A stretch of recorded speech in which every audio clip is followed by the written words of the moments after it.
गुलमर्ग, सोनमर्ग, पहलगाम तो सबको मालूम है, लेकिन क्या आपने वेरीनाग के बारे में सुना है? आपने झेलम नदी का नाम तो सुना होगा। वो वेरीनाग स्प्रिंग से ही शुरू होकर पूरे जम्मू एंड कश्मीर से होते हुए पंजाब, पाकिस्तान तक जाती है। जो तालाब आप देख रहे हैं, उसे बनाने के लिए 400 साल पहले ईरान से कारीगरों को बुलाया गया। Welcome to Kashmir. फाइनली पहुंचे हम यहाँ पे एंड पीछे मेरे साथ विजय भाई भी है। जो ये मुगल गार्डन है, ये 26 किलोमीटर अनंतनाग से दूर है और श्रीनगर से 78 किलोमीटर दूर है। तो अगर आपको विज़िट करना है तो आओ। जहांगीर ने बोला था मुझे यहाँ पे ही, जो मुगल गार्डन है यहाँ पे ही मुझे दफनाना है। इसकी विश यही थी, लेकिन अनफॉर्चुनेटली ये विश उसकी पूरी ना हुई। जहाँ हम जा रहे हैं, ये स्प्रिंग से पहले ये पॉन्ड की शक्ल में था। 620 AD में जहांगीर ने इसे स्प्रिंग की शेप दी। फिर 7 साल बाद उसके बेटे शाहजहाँ ने यहाँ पे एक गार्डन बनाया और इसका आर्किटेक्चर आप देख सकते हो कैसा है।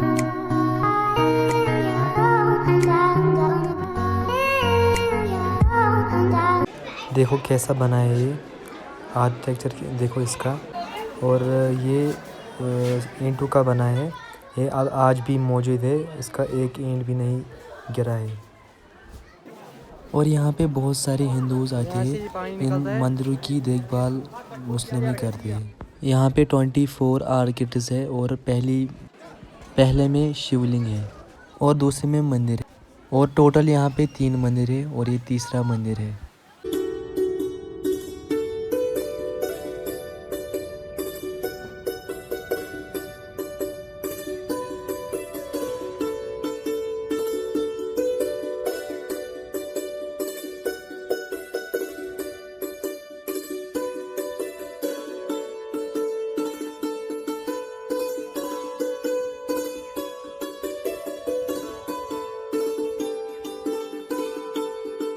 जैनब का सोर्स है जो आप ये स्प्रिंग देखते हैं। यहाँ ये 54 फीट डीप है। 3 सेटअप्स हैं इसके अंदर, 18 फुट।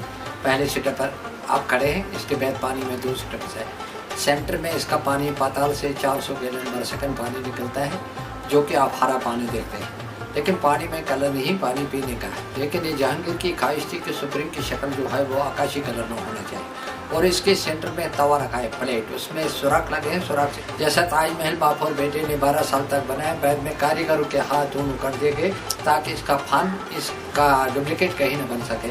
इसी तरफ जो फान है वो इसके सेंटर में है, असल में पानी पीने वाला है, क्योंकि इसकी हमारा 1620 AD यानी 1029 हिजरी में जहांगीर सलीम ने शुरुआत की 24 मिहराब पर, और इन मिहराबों में नाच हो रहा था। शक्ल पानी पर दिखाई देता, जो रक़स था वो पानी पर दिखाई देता था।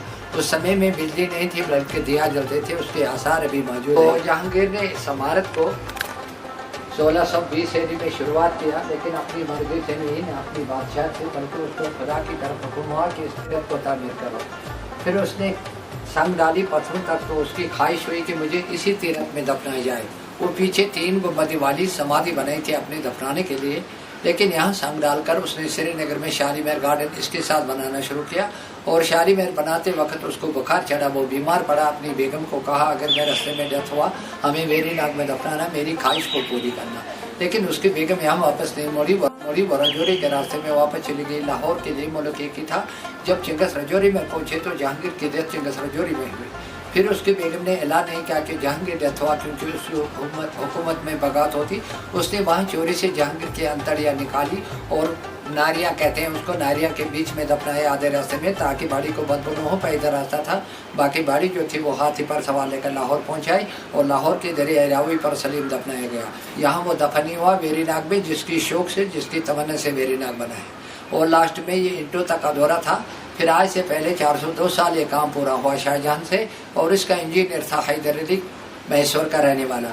खुदा का शुक्र है जो इंजीनियर था। आगे वाटरफॉल और बीच में ये कनाल 7 साल तक बनाई है, जिस कनाल की शक्ल आगे ताजमहल के कनाल से मिलती जुलती है। उस समय में कनाल जो थी ऐसी खूबसूरती को सड़क को याद दिलाती थी, अन्य जन्नत को। ये आप शहर कश्मीर आबरू, इस चश्मे की हैसियत से हमारे कश्मीर में इज्जत और आबरूई है। और इसका प्राचीन नाम वरनाग रखा था। वर मतलब है बड़ा, और नाग सांप, लेकिन हम नाग झरने को कहते हैं कश्मीरी भाषा में। जैसा कुकर नाग, शीशनाग, जहाँ स्प्रिंग निकलता हम नाग कहते हैं। इसका नाम जो था वो बड़ा झरना था। फिर आहिस्ता आहिस्ता वार वेरी में तब्दील हुआ, जिसका नाम वेरी नाग नाम पड़ा। वेरी का मतलब अच्छा और नाग का मतलब झरना, अच्छा झरना। जो जो गर्मी बढ़ती है पानी ठंडा रहता है। जब यहाँ स्नोफॉल होता है पानी गर्म रहता है, बर्फ इसके अंदर पिघल जाता है। और अच्छा। आप इसके अंदर मछलियाँ आज नहीं देख सकते हैं क्योंकि बारिश की वजह से इसमें ज़रा थोड़ा सा पानी में चेंज आ गया। अच्छा। तो इसमें 2 वैरायटी मछली है, यहाँ से नीचे तक 5 किलोमीटर तक 2 वैरायटी है। एक तो काली है कश्मीरन, दूसरी स्पॉट वाली है जिसको ट्राउट कहते हैं, जो खाने में लजीज, कांटे कम होते हैं। लेकिन ये पहला तीरथ है कश्मीर का। जो मछली यहाँ से पकड़ता है उसको नुकसान जाता है, इसलिए गवर्नमेंट ने इसमें अलाउड फिशिंग नहीं रखी है। और अंदर से जो पानी बहता है, बाहर में 3 उसमें डिवाइड जाकर वाटरफॉल के नीचे 3 कनाल इकट्ठे मिलते हैं, वहाँ से रिवर होकर बहता है झेलम नदी का, वहाँ से अलाउड रखा है गवर्नमेंट है बाई फिशिंग बाई लाइसेंस। इसीलिए फिरदौसी ईरान के रहने वाले शायर थे, वो शायर लिखते हैं लेकिन मुगल इस्तेमाल करते हैं। घर फिरदौस बरवे ज़मीनस हमीनस तो हमीनस तो हमीनस। अगर इस धरती में कहीं स्वर्ग है तो यही है, यही है, यही है।